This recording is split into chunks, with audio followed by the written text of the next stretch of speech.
আর শেখ রায়হান ভিডিওতে আমরা আজকে আমের আচার নিয়ে আসলাম। আমগুলি আমি ছুলে নিয়েছি, দেখছেন ছুলে নিয়েছি। আর আমি আমগুলিকে রোদ্রে দিয়েছিলাম, ওই টিপসটা আমি দেখাতে পারি নাই। আপনারা একটু হলুদ ফাঁকি দিয়ে রোদ্রে হালকা একটু শুকিয়ে নেবেন।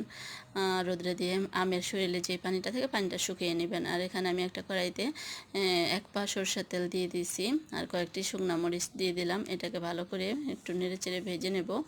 এই পর্যায়ে আমি মশলাটা যে বানিয়েছি, মশলাটারও আমি টেস্টটা দেখাতে পারি না, তাই আমি বলে দিছি মশলাটা আমি কী কী দিয়ে বানাইছি।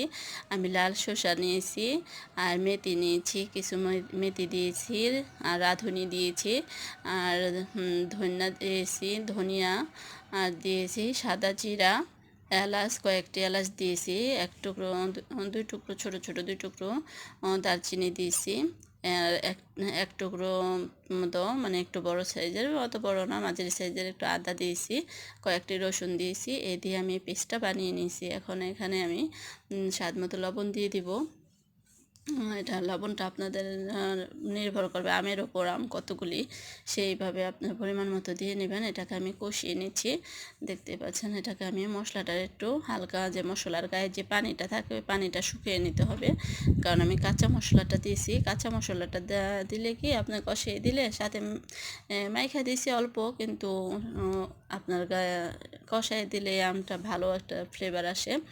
আর এখানে আমি আমগুলি কড়াইতে দিয়ে দিচ্ছি, দেখতেই পাচ্ছেন। আমগুলি এখন আমি ভালো করে নেড়ে চেড়ে এটাকে ভালো করে প্রস্তুত করে নেব, জাল করে নেব। যে এটাকে আমি নেড়ে চেড়ে এখন জাল করে নেব।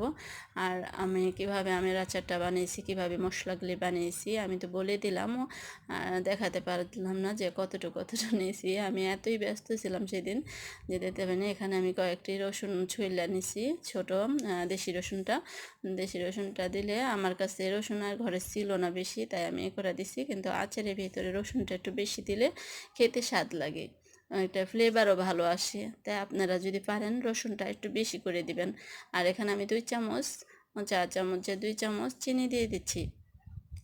এটা আপনার ভাত দা খায় গরম ভাতে, সে আচারটা বানাইতেছি। একটু চিনি দিলে কি একটু মিষ্টি মিষ্টি ভাব আসে, তাই খেতে ভালো লাগে।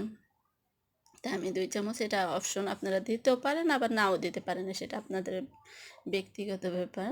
আমার ভালো লাগে তাই আমি দিছি। আর এখানে সাদা ভিনেগারটা আমি দিয়ে দিচ্ছি 1 কাপ, আধা কাপ এর মতো, ওয়ান, এই মেজারমেন্ট কাপের। তাই আমি এটা মেপে দিলাম না, এইভাবে ঢেলে দিয়ে দিছি আমার পরিমাণ মতো। এই এই যে